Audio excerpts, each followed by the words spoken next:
What does it truly mean to serve? Is leadership about power or about responsibility? Welcome to Your Stewardship, a compelling new program that shines the spotlight on individuals in positions of service and the impact they've made or are still making on the people they serve. From public officials to community leaders, from the health sector to education and beyond, we ask the tough questions. Have they been accountable? Have they delivered? Have they truly served? This is more than just a conversation. It is a moment of reflection, transparency, and truth. Join us as we explore real stories, real challenges, and real outcomes, because stewardship is not just a title, it's a duty. Your stewardship, service, accountability, and impact.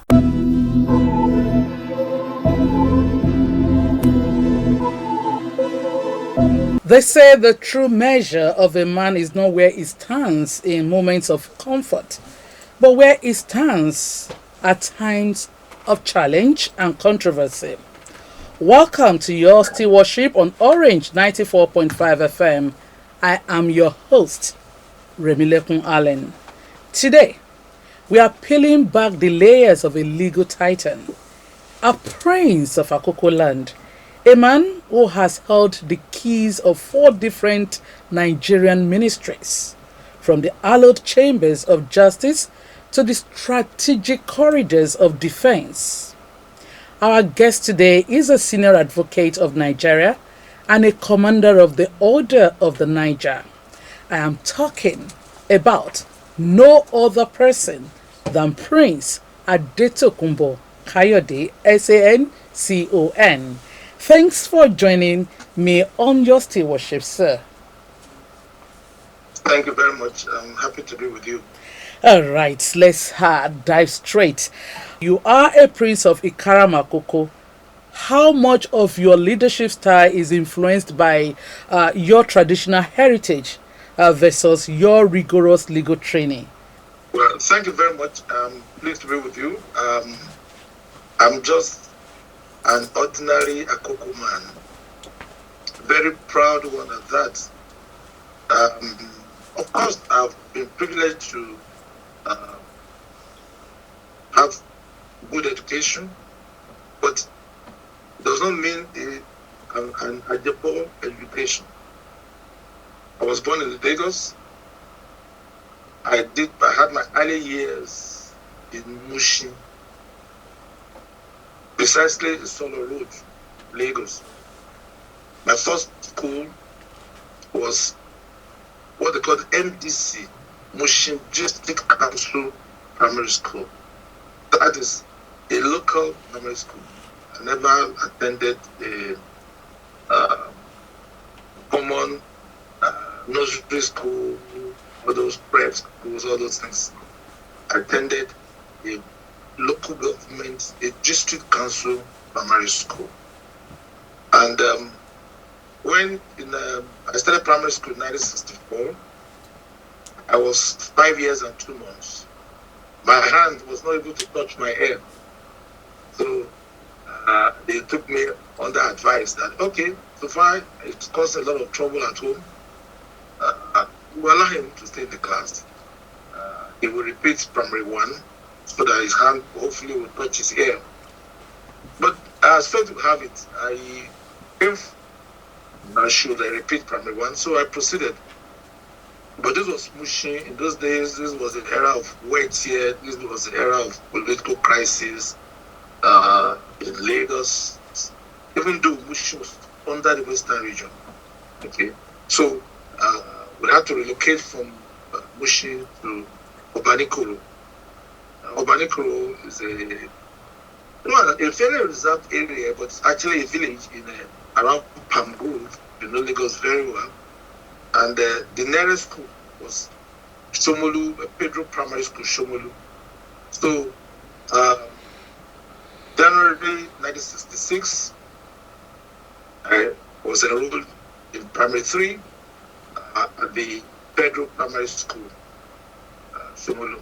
Now, Pedro Primary School is also a village school, it's also a local government school, a local school. But I think the teachers in those days did their best for us. They were very strict, and they taught us a lot of things, like other than your arithmetic and English and all that stuff, and Yoruba. You have to learn how to make a broom. You had we had handwork, and they taught us quite a few things. They taught us what they call hygiene and nature study, how to plant, how to make things, and every end of the year, like you say, what they call a cultural show where everybody would display what they have done in the year. And of course, prizes were given. In those days, the school year ended in December. We had end of year cultural show, end of year prize giving ceremony.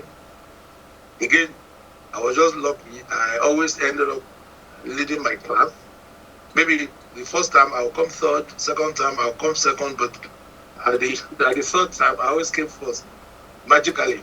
I don't say I was that intelligent, but maybe lucky, and I always went in with the prize. I recall 1962 December, the prize I was given was a small book called Eze Goes to School, and then of course I read it, I finished reading it within 2 days. I was very proud of that award, So that's my background, primary school. By 1969, I took the common entrance. My father never attended the secondary school. He was from primary school. He joined the police as a other rank, as constable, as a recruit. But he's believed so much in education. So, secondly, he was working. He was a prosecutor. So he knew a lot of lawyers. From my father's point of view, there are only two professions in the world. Either you're a lawyer or you're a medical doctor. He even believed that if you're a medical doctor, you should still read law. He so much was taken in by law. So, and all his friends who are lawyers attended CMS Grammar School. CMS Grammar School, Bariga, founded in 1859, the first secondary school in Nigeria. So my father insisted I must take that entrance exam along with other entrance exams, but from his own point of view, you have to pass this. So I took it again. With benefit of hindsight, nobody of my pedigree was entitled to attend that school.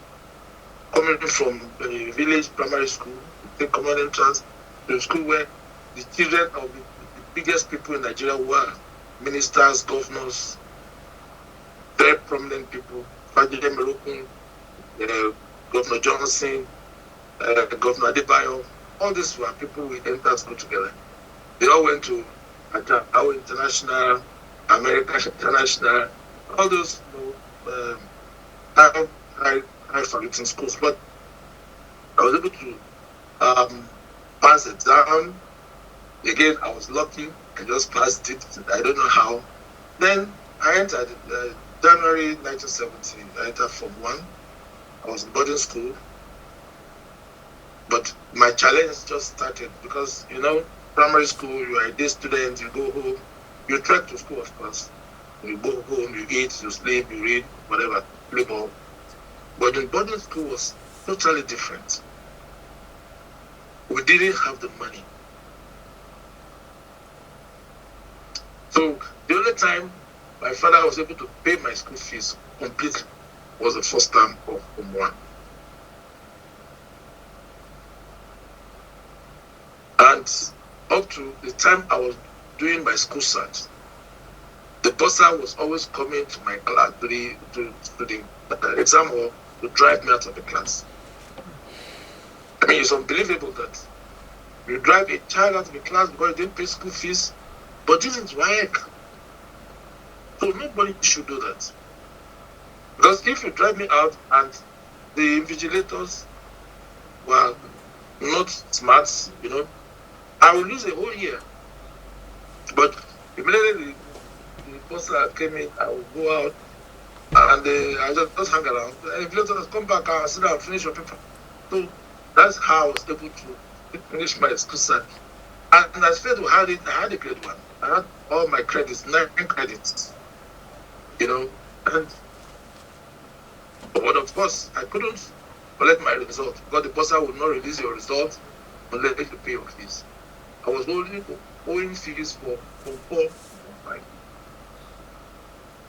So I collected. The result came out as usual, and this comes out in end of August.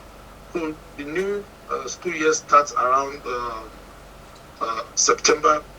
So I was supposed to go for A-levels, HSC as we call it in those days.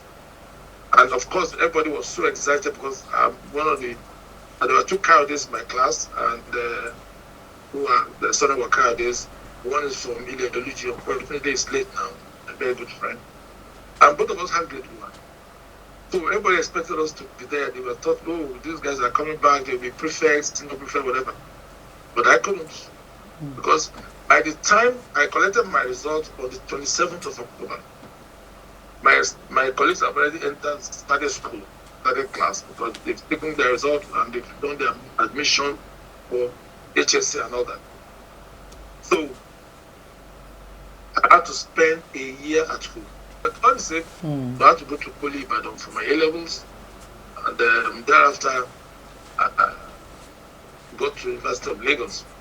This is quite interesting to know, Prince, because a lot of people believed, will have argued that your path was paved with elite access, and that your success is more about privilege than the average Nigerian struggle. But as it is, hearing that you had a very humble beginning is quite interesting.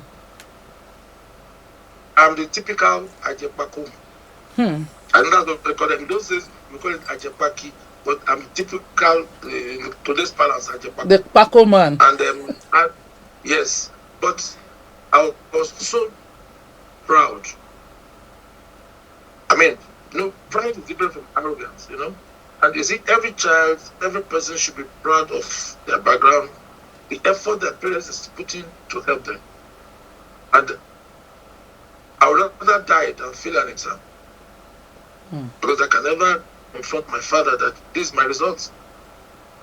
Parents should insist the children should bring their results every time, every year. And children should know that that's their duty.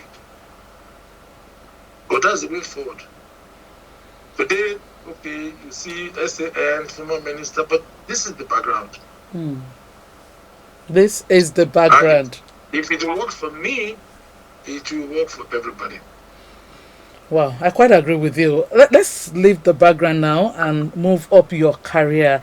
Attaining the rank of Senior Advocate of Nigeria is the pinnacle of the profession. Before the politics and the ministries, what was the singular case or moment that defined you as a lawyer? Well, I think it was bits and pieces, but again, in life, when we were being called to the bar, our chairman of the Board of Benchers was Chief Richard Akinjide. This was 1982, and then he was the Attorney General. And he told us that, look, to be a successful lawyer, the most important thing is that you must be lucky. You must have a good luck. Then you must know people. Then hard work is just about 30%. Now, if you add all this together, I didn't really know anybody, but I guess my luck was good. And the law was very easy for me to understand because I took my books as like my Bible. I didn't joke with it. I read a lot. One will have thought the fact that you read a lot is more than just luck. You see, in this life, anything you get, don't ever ascribe it to your ability. You must give that unseen hand. You must give it that recognition. Okay, as a young lawyer, I just finished my NYC. I came to my village for Christmas. I passed through Akunu. Then there's this old man in Akunu who was a retired federal palm sec. His name is Chief Obayan, who incidentally was married to my mother's Idowu. My mother is Thai. So I went to greet him. Said, "Oh, folks, Ebolowa, Suleja." Niger State. I'm just rounding up my NYC. So, I mean, do you know Rifumishi? Paul Rifumishi? I said, I heard his name, but he's some big man in Mina. He said, yes, the Attorney General in Mina. When you go back, go and see him. So from there, I stayed with him, took a beer. He was a jolly good fellow. He loved me so much. He thought I was brilliant. Well, he used to be very brilliant himself. Was my father's best friend. I was also married to my aunt, mother's do. So when I was going back home, my parents, I said, okay, so I'm going back to Abuja. You want to give me a note to Paul Orifimshi? I said, no, I don't need to give you. Just go there. Don't go there and tell him you are from me. So I got to Suleja. The following day, I took a bus to Mina. I went to his office, took the secretary, I'm from Chief Obayo. The man rushed out. From Chief Obayo, what's the name?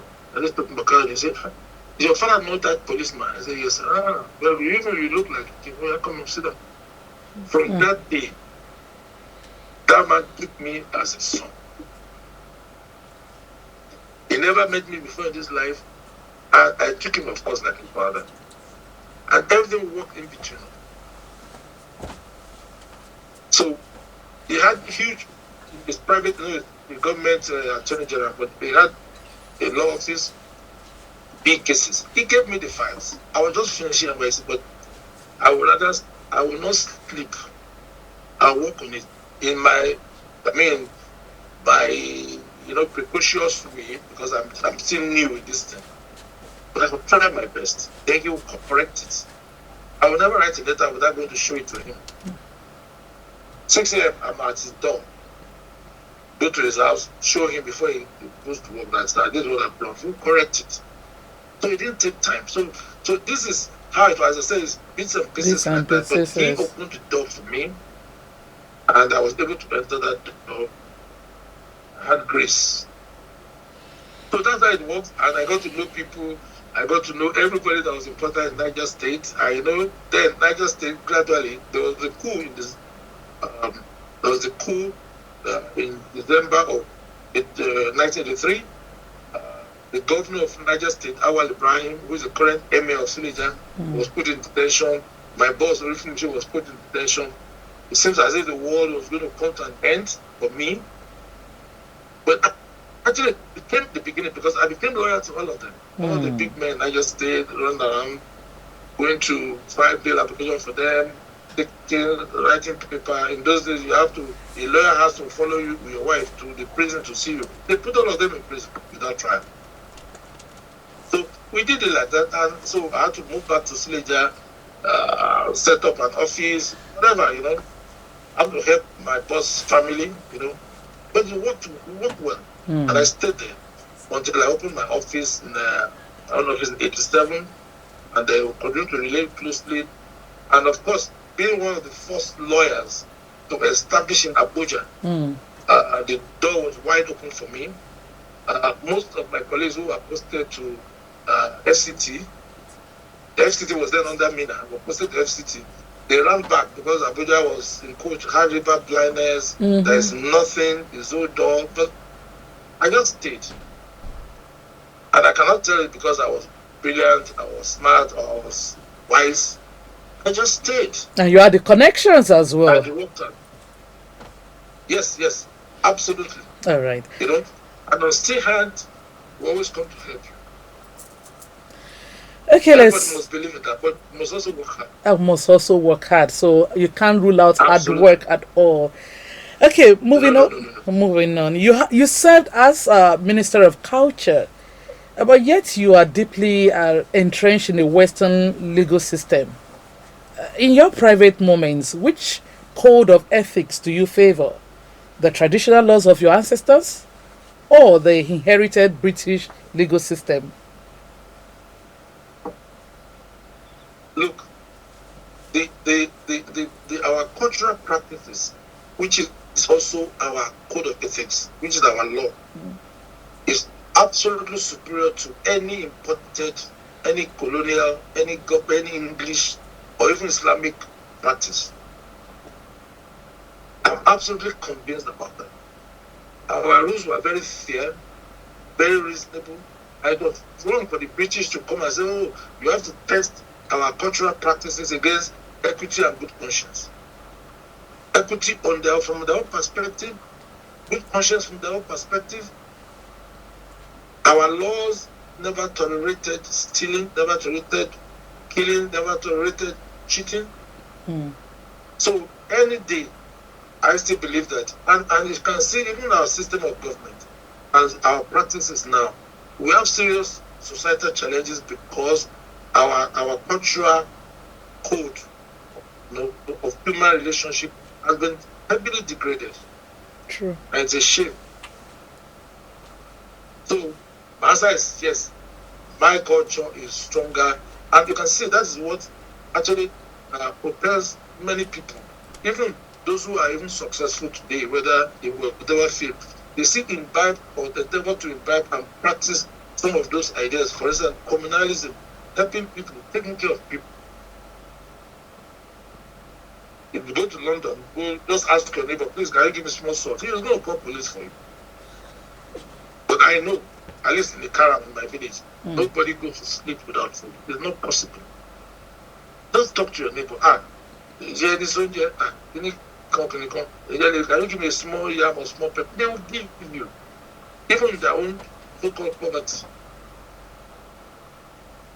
The English Code of Ethics does not allow that. So, you see, that's why it's important that in education, the curriculum at primary school and secondary school is mandatory. We must make teaching of these our cultural values must be taught. We have to teach it. That's the only way we can ultimately sustain our cultural lives and then not become strangers. No, I won't. By strange ideas, which is not deep. It's a short story. When I was Minister of Culture, a very big man in the Catholic headquarters came to me that, oh, please, we need a letter of endorsement. We want to organize a cultural festival. The ministry people, as usual, were pushing them around, trying to squeeze them. As they don't sit outside. I called them, bring the letter. They said, oh, the director who will sign is not around. I said, who does it sign for? He said, for the minister. I said, which minister? This minister. I will sign it myself. So I signed and gave the man, gave him tea. I started talking because I wanted to know why should the Catholic Church want to organize cultural festival. And he told me that, first of all, he has PhD in theology, and the Christian component of his studies up to PhD is not up to 5%. He studied all the religions of the world. That is one, a big lesson for me. Two, he said, when there is wahala, big trouble, people regress, they go back home. Everybody, whether you are founder or primate or bishop, when there is big trouble, they go back home. They remember home.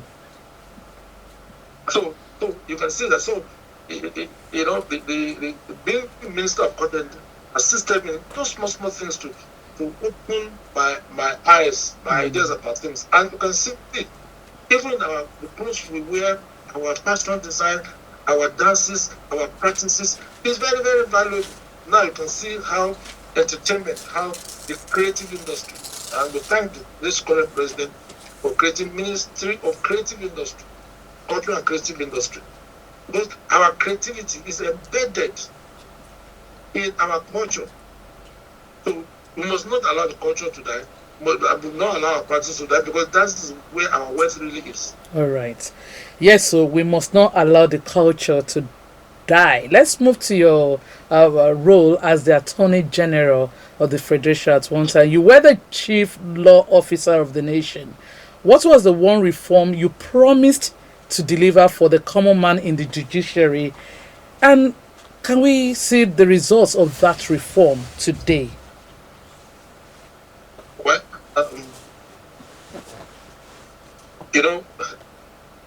I spent a very short period in the Ministry of Justice. And it's one of those painful things that I went through. Because you see, in life, I believe that, anyway, I leave everything to God because I know God determined that I will get to this position and I will not stay there. I had great ideas. And the president, Jonathan, was very supportive. But the politics of it, he couldn't really navigate it. So people encouraged him to move me out of that place. But you know what he said? He said, take him to the best ministry other than petroleum. That's why I ended up in defense. So I didn't spend time in the Ministry of Justice. And then because I was, it was when he was acting president. And immediately, boss Yar'Adua died. He dissolved the council and reappointed. Then that's what sent me to defense. You know, I would have loved justice because I understood. You see, look, that is my life. I know it. And I know that we can use law as instrument for social change. Let me give you a typical example. Some of the things we wanted to do. First of all, good luck gave me approval to recruit 1,000 lawyers, as many as I wanted. So I wanted to take them straight from law school and specialize them, even before they resume work. That's one. Two, see, let me give you an example.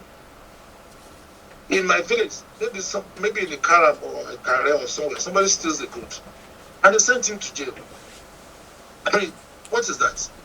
So, non-custodial sentence is very few offenses to allow people. I mean, people should go to jail for only very few offenses. And calling jail a correctional center is just nomenclature. It's just so. The truth is that jail is jail. So somebody steals a goat, or somebody fights with somebody, or somebody just does something very menial, then send him to jail. Non-custodial sentencing is one of those things that is so urgent that we can do to help us reform the so-called criminal justice system in Nigeria. All right. Then compensation. If somebody does something bad to another person and that accused person is jailed or is convicted, he must compensate. It must be mandatory. As if that's a real punishment, compensate the person you have hurt. Yeah. Serious compensation. So it's become a deterrent. The final thing is that, you see, you can use law to change Nigeria. Look at what Baba Obasanjo did. Just by changing the law and policy on telecoms, he revolutionized a whole sector that we didn't know existed. So you can use law as instrument for social and economic change. This is what we can do. This is what can be done.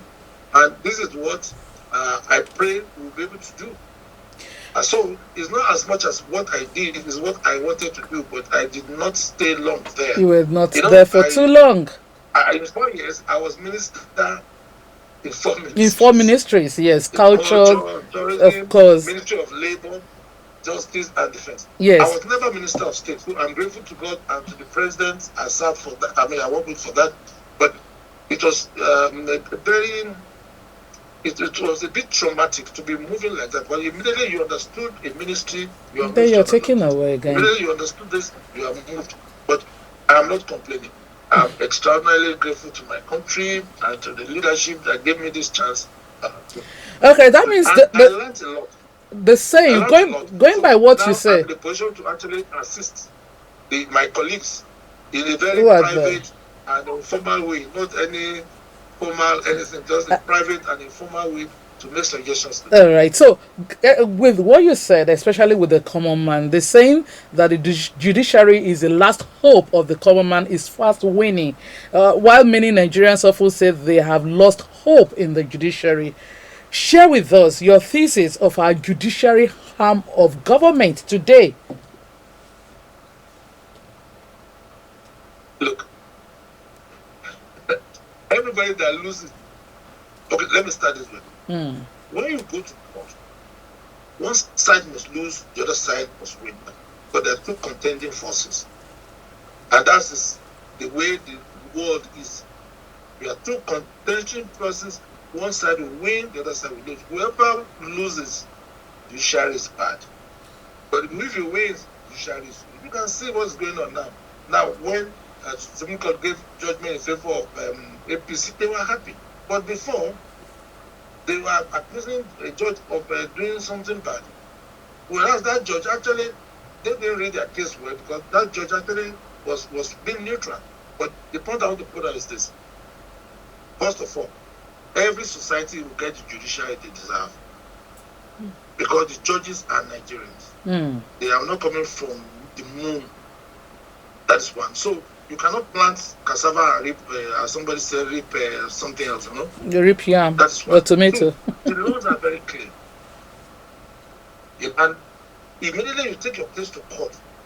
Don't think that you must win at all costs, because you may not win. There are procedural rules, there are substantive rules which may be against you. But if you go to arbitration, if you go to ADR, if you submit your problem to your community to solve for you, which is one of the things that even judiciary is pushing now, alternative dispute resolution, you have a better bargain. Why can't people, I mean, take for instance, look at the issue of inheritance. You see, family, sometimes the same mother, children from the same mother, they take themselves to court.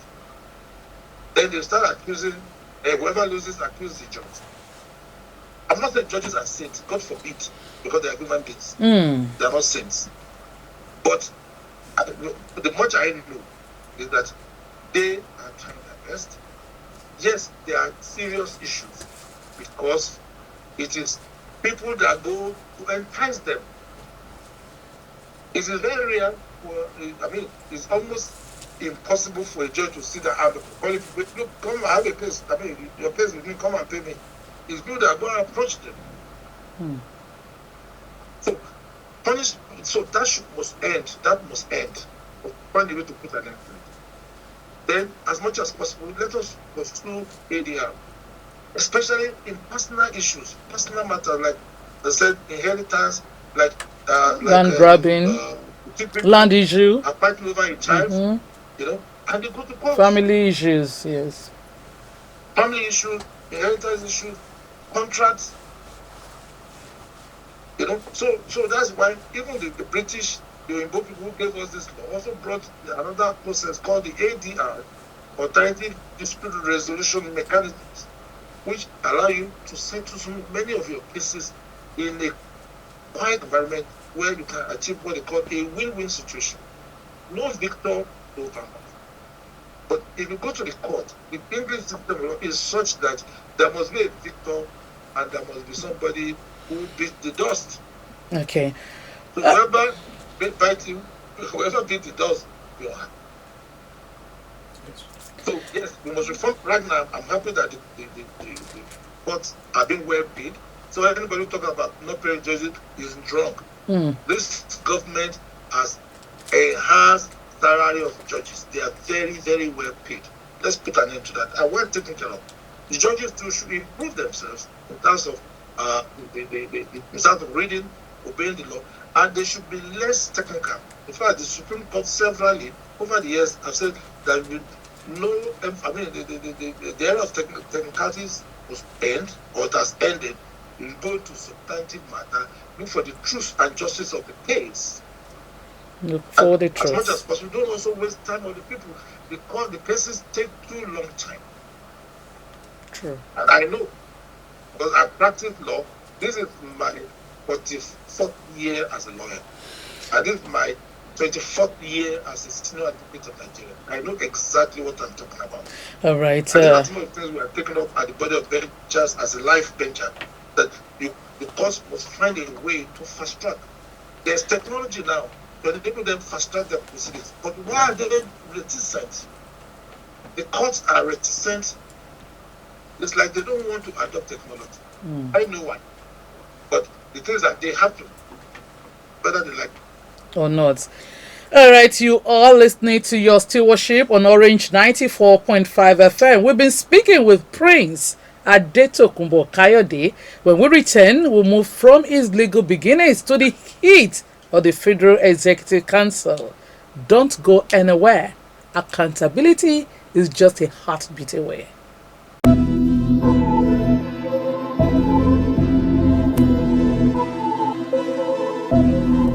What does it truly mean to serve? Is leadership about power or about responsibility? Welcome to Your Stewardship, a compelling program that shines the spotlight on individuals in positions of service and the impact they've made or are still making on the people they serve.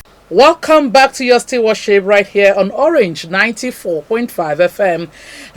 For more information from our channel, you can listen to us live on Radio Garden. Follow us on Facebook, Orange 94.5 FM, and on Instagram, Orange 94.5 FM, Akure, on X at Orange 945 FM, and on YouTube, you can subscribe to our channel, Orange 94.5 FM. Yes, we are continuing the conversation with the former Attorney General of the Federation and Minister of Justice, Prince Adetokunbo Kayode, who is still very much with us. Moving on, you served in 4 different ministries as we've established earlier. That's the Ministry of Culture, the Ministry of Labor, Justice, and of course the Ministry of Defense. Which of these ministries did you feel most prepared for? And in which did you face your steepest learning curve? And I remember earlier you said at the Ministry of Justice you had a very short time. So, which of these ministries were you most prepared for? I think I was most prepared for the Ministry of Labor. I can tell you now. I mean, funny enough, because you see, the structure Nigeria had and still had is that Ministry of Labor is maybe one of the lowest ministries in terms of power, position, money, and everything.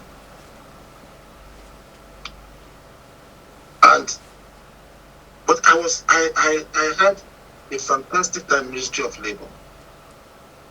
Because when I got there, I found out they didn't really have much to do.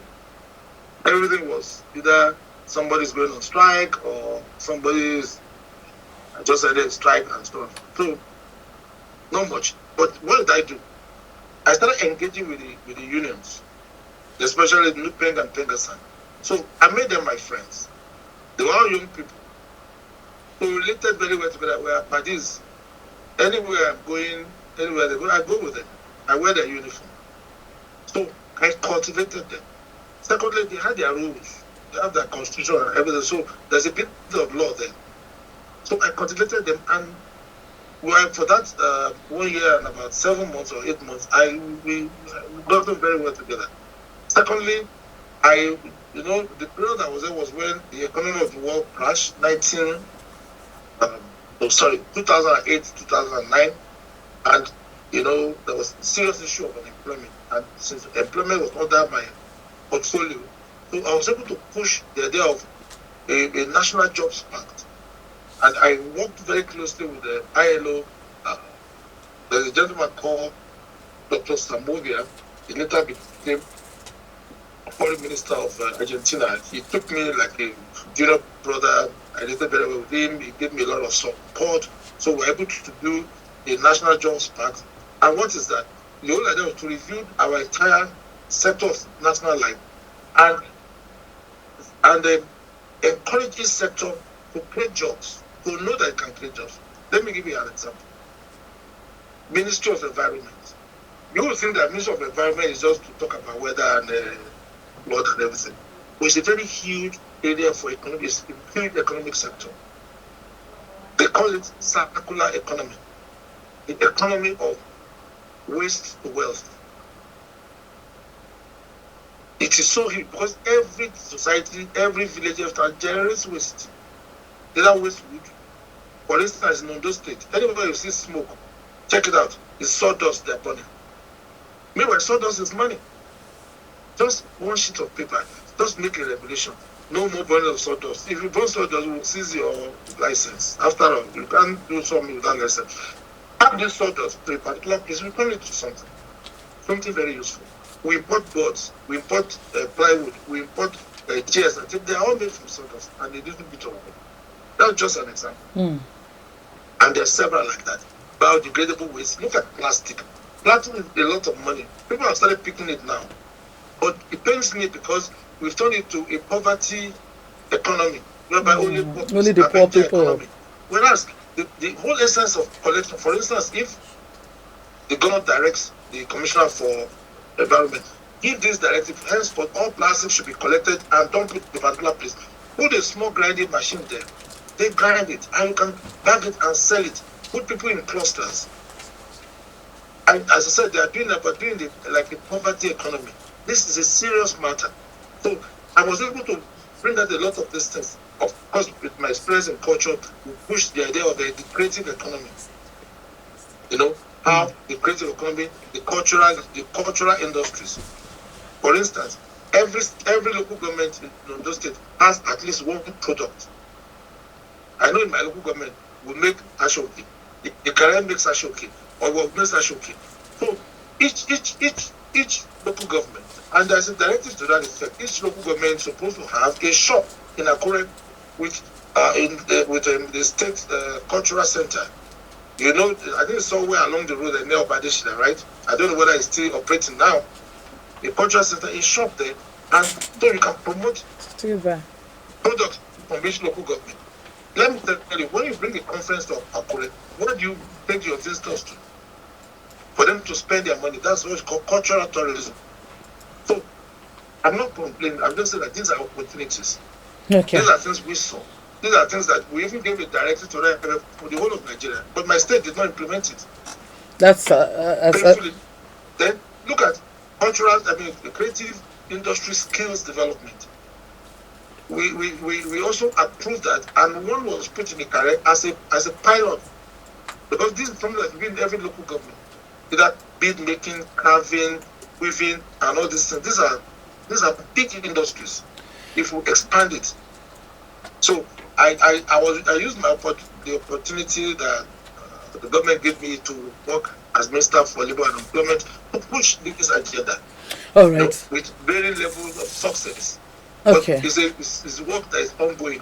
If for instance, in Ondo State, we decide to pick it up now, it's huge. Okay. You know how much Ashoke is sold? Ashoke is sold every weekend for one program or the other in Nigeria, including the north and the east. All right. Because of good clothing, nobody cares about the tribe. Everybody loves good clothing. Good clothing. You're quite right there. Looking back. Just an example of the kind of thing I tried. Then, of course, we set up the NSITF. We made the law under 4 months.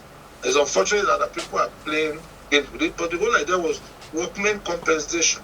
If somebody is working and he gets injured, he doesn't need to go to court. Just go to that body, and the body must pay him.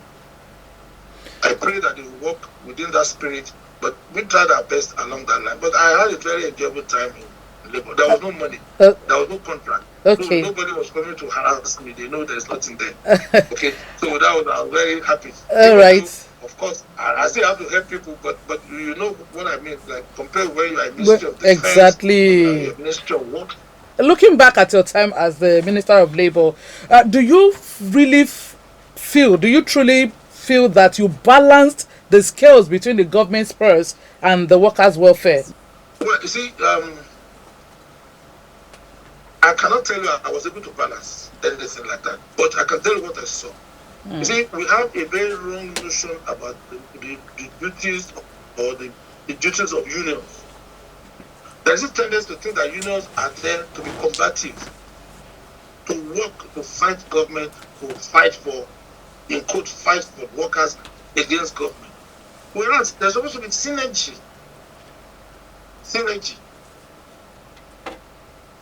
You are the unions, you know the challenges facing you. You bring this big proposal to government, not giving threats and all these things. Let me give you an example. When the current president came in 2023, I thought that the NLC, for instance, will come up with a package that, look, the biggest challenge we have is the doctors and students, ASU, all this. This is what they're doing in Ghana, in Kenya, in South Africa. We have put it together.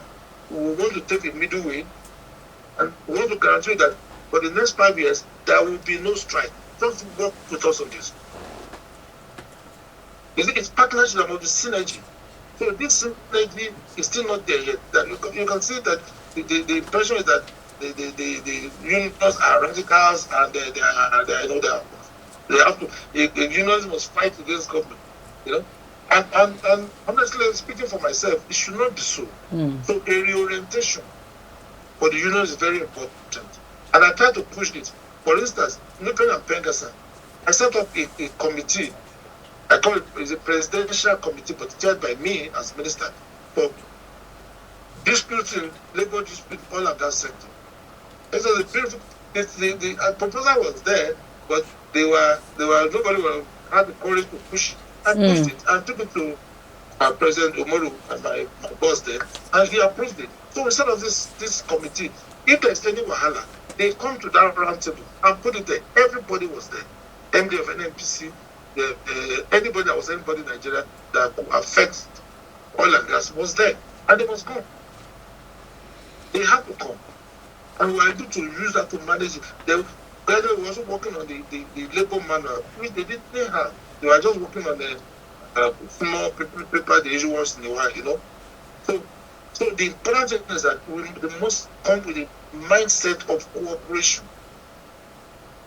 And I think the government too must push this agenda. But look, all these sectors that have challenges, give us your bottom line for the next 5 years. We don't want any strike in the next 5 years for students. All right. Unfortunately, we do not have enough time to stay on this one. But I must ask you this before we go. Your time as Minister of Defense came during a period of evolving security threats. What is one specific policy you initiated that you believe made Nigeria safer today than it was before your tenure?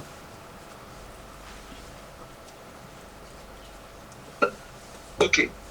You see, I don't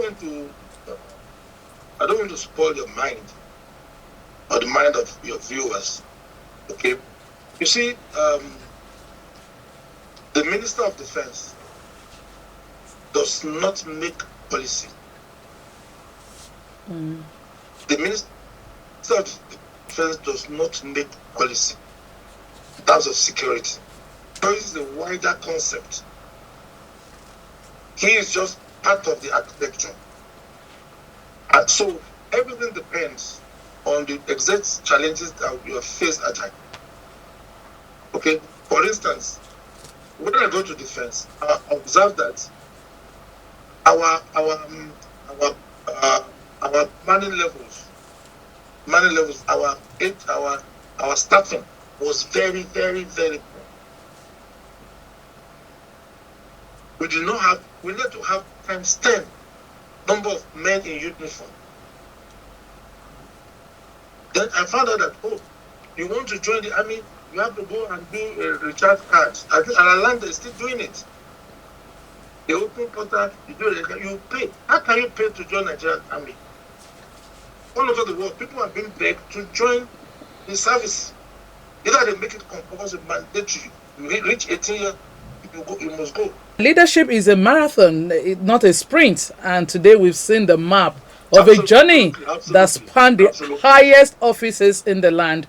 Many thanks to you, Prince Adetokunbo SN, for your candor and for stepping into the light of accountability. Thank you very much. I hope I didn't take too much of your time. As I said, it's all a marathon. I wish those who are in power the best.